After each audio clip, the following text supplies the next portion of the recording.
السلام عليكم خوتي خواتاتي، كي دايرين؟ لاباس عليكم؟ كنتمنى ان شاء الله تكونوا على خير وبخير وفي الصحه الجيده ان شاء الله يا ربي. غنشارك معكم طريقتي كيفاش كندير نطيب الخرشوف.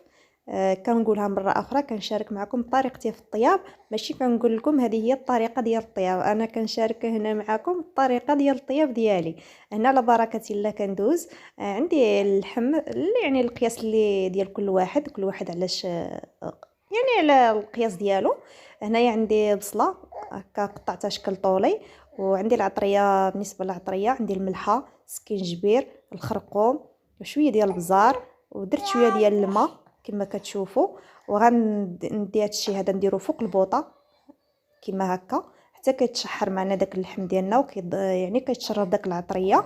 هنايا ما درتش الزيت، هنا ما غاديش ندير الزيت دابا في هذه المرحله هذه حتى تشحر معنا داك اللحم ديالنا وتنزل داك البصيله ويعني ودخل فيها العطريه. عاد نديرو الزيت كما كيبان لكم في الفيديو. صافي غندير على يعني نبقى هكا نحرك هكا وتتشحر الطنجره ديالنا مزيان. صافي من بعد هنايا عندي هاد الخرشوف اللي كنت شاركت معاكم في واحد الفيديو سابق على الطريقه هذه كما تبان لكم. هنايا انا بقات عندي مده سيمانه في الثلاجه، يعني بلا فريغو بلا حتى شي حاجه، كتبقى على مزويناتها. هانتوما كتشوفوها ما خسرت ما حتى شي حاجه. هي تقولوا يلاه نصيبتوها دابا، وكتجيب نص ما بداك الحامض اللي كنت سلقت معاها. هنا يمكن لكم بلا ما تضيفوا ليها الحامض، الا ضفتوا ليها الحامض غتجي حامضه بزاف. يعني ما ديروش الحامض اللي سلقناها فيه راه كافي، كيجي عاطي النسمه ديالو في المرقه. صافي هنا من بعد ما وريت لكم الخرشوف، هنايا صافي تشحرت لينا الطنجره ديالنا وداك اللحيمه. زدنا الماء القياس الكافي فاش طيب لينا الخرشوف. هنا كملاحظه راه الخرشوف ما كتبغيش الماء بزاف، يعني ما نحاولوا ما نمرقوش الطنجره ديالنا بزاف، يعني شويه. صافي غنلوح داك الخرشوف وغنسد على الكوكوط ديالي.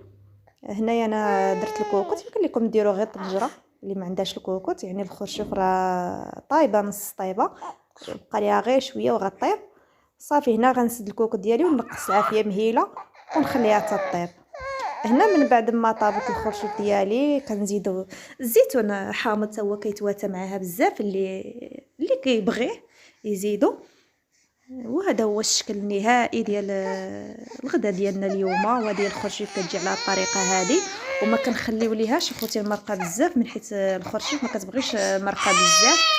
اجي ماما اجي، ما كتبغيش كما قلت لكم المرقه بزاف، كتجي مريقه ديالها خصها تجي واقفه. وصافي هنايا عندي واحد الخياره قلت هكا شليضات لوليداتي. صافي هذا هو غدانا اليوم، والخرشوف كتجي على الطريقه هذه. كنتمنى ان شاء الله تنال الاعجاب ديالكم وتجربوها لما لا. وشكرا لاخوان والاخوات اللي كينضموا للقناه مره اخرى، جزاكم الله كل خير. الصراحه كتشجعوني وكتدعموني، الله يكبر بكم كما مكبرين بيا. وفي امان الله الى فيديو قادم ان شاء الله. مع السلامه.